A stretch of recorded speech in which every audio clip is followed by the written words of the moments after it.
मंच पर बैठे हुए सभी रहनुमा और सामने उपस्थित मेरे भाइयों और बहनों,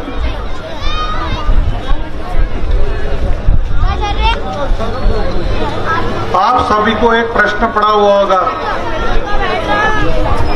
कि वंचित बहुजन आघाड़ी की उम्मीदवार की प्रचार सभा में कांग्रेस का नेता कैसा उपस्थित है।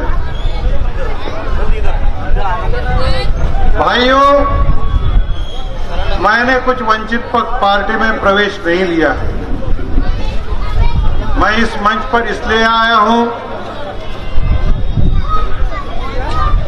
कि जो लोकसभा के उम्मीदवार हैं, मैं कांग्रेस का होकर भी उनके समर्थन में मैं यहां उपस्थित रहा हूं। अब ये सवाल पैदा होता है कि मैं समर्थन में उपस्थित क्यों रहा हूं,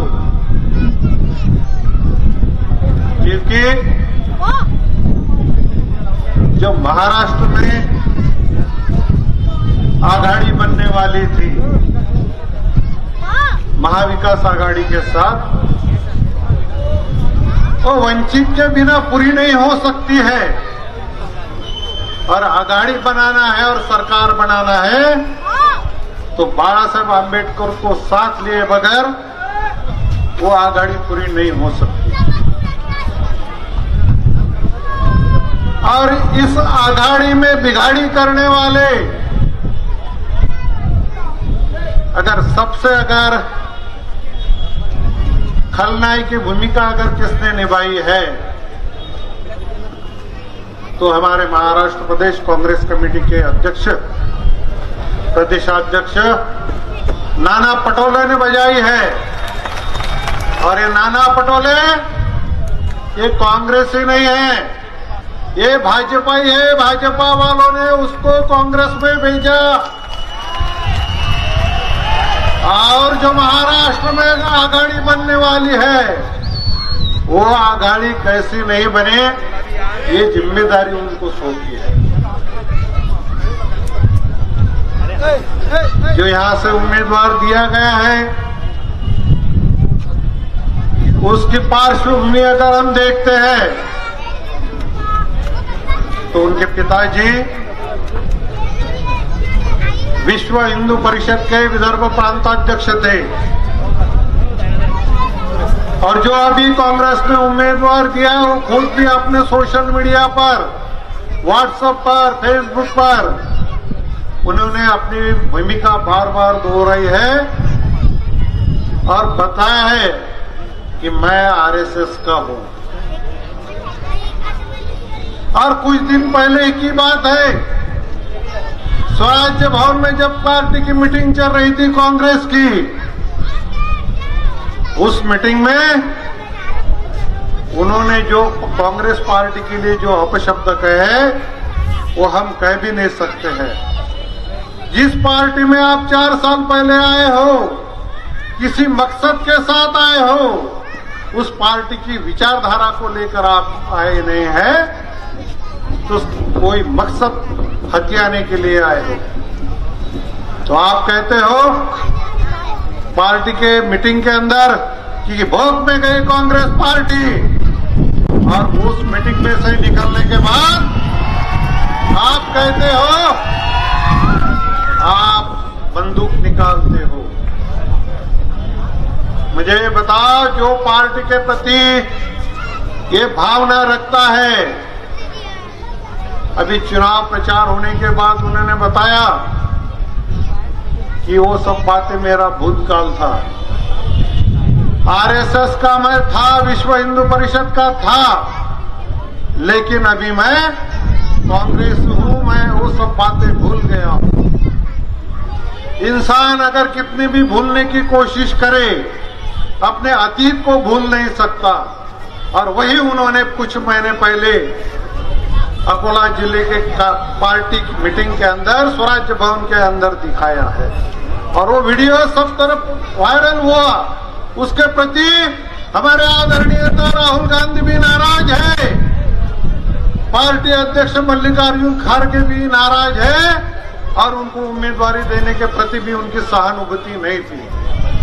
लेकिन ये भूमिका निभाई है, किसने निभाई है, किसने सुपारी इसके लिए है? तो महाराष्ट्र प्रदेश कांग्रेस कमेटी के जो अध्यक्ष है नाना पटोले, इन्होंने वो भूमिका निभाई और अभय पटेल को कांग्रेस का उम्मीदवार बनाया। एक तरफ भाजपा ही कहते हैं प्रचार में एकच वादा अनूप दादा, और हमारे कांग्रेस वाले भी कहते हैं एकच वादा अभय दादा। मैं आपसे पूछना चाहता हूं, हमें संसद सदन में दादा भेजना है कि सांसद भेजना है? और ये दादा अगर चुनाव के पहले ही बंदूक निकालता है, पिस्तौल निकालता है, बड़े बड़े लोगों के दरवाजे पर लिखा हुआ रहता है। क्या लिखा हुआ रहता है? कुत्र्यांपासून सावधान। मैं आपसे पूछना चाहता हूं, जो व्यक्ति सांसद बनने के लिए इतना उतावला है, पार्टी मीटिंग में पार्टी को ही गाली देता है और पिस्तौल निकालता है, वो सांसद बनने के बाद वो सांसद नहीं रहेगा, वो दादा रहेगा। हमें दादा नहीं चाहिए, हमें सांसद चाहिए। और दूसरी तरफ से भाजपा ही कहते हैं दादा। मैं कहता हूं हमें दादा की जरूरत नहीं है, हमें विधायक कार्य करने वाला, हमें सांसद चाहिए। वो सांसदीय काम अगर सभागृह में अगर अच्छी तरह से कोई कर सकता है तो एडवोकेट बाला साहेब अम्बेडकर कर सकते हैं। इस देश की लोकशाही को, इस देश के संविधान को अगर हमें बचाना है, समता, बंधुता, स्वातंत्र्य आणि न्याय, इस चतुसूत्री को अगर बचाना है, तो जिस प्रकार से देश की संसद सदन में राहुल गांधी जी की जरूरत है, उसी प्रकार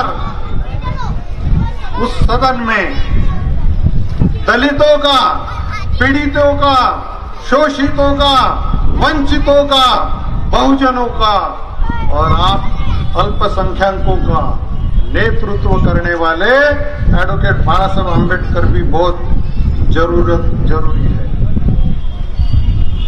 राहुल गांधी सदन में रहे इसलिए उनको निष्कासित किया गया था। क्यों किया गया? उनके पीछे धरोहर है, 3 पुख्तों की धरोहर है। राहुल गांधी जी के दादाजी पंडित जवाहरलाल जी नेहरू पंतप्रधान थे, नानी पंतप्रधान थी, पिताजी पंतप्रधान थे। उनकी आवाज में एक ताकत है और दूसरी बात उनमें डर नहीं है। वो बार बार अपने पार्टी के लोगों को कहते कि डरो मत, लेकिन उनको निष्कासित किया गया था। जितनी उनकी आवाज जरूरी है उतनी ही आवाज एडवोकेट बाला साहेब अम्बेडकर की जरूरत है।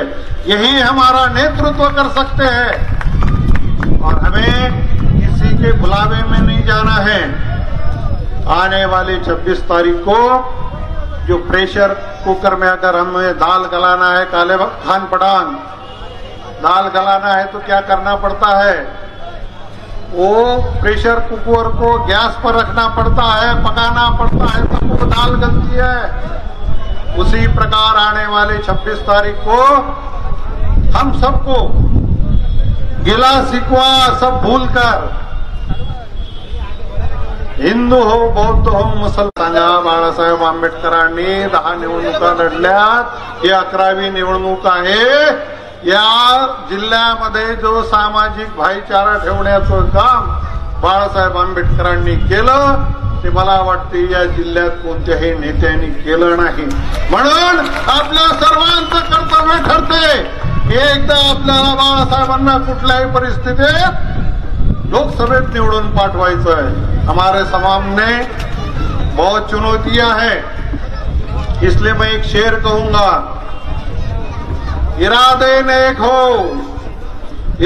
नेक हो तो सपने भी साकार होते हैं, अगर लगन सच्ची हो तो रास्ते भी आसान होते, अगर लगन सच्ची हो तो रास्ते भी आसान होते। हमें इन रास्तों को आसान करना है तो क्या करना पड़ेगा? मजबूत इरादों के साथ काम करना होगा और आने वाले चुनाव में बाबा साहेब अम्बेडकर को चुन के देना होगा। इस मंच पर मेरे विचारों को आपने सुना है, इसलिए मैं आप सभी का धन्यवाद देता हूँ। और इस सभा के आयोजकों ने मुझे जो यहाँ बुलाकर जो सम्मान दिया है, दो शब्द कहने के लिए, अपनी बात रखने के लिए जो अनुमति दी है, उनका भी मैं दिल से शुक्रगुजार हूँ। धन्यवाद। जय हिंद, जय भारत।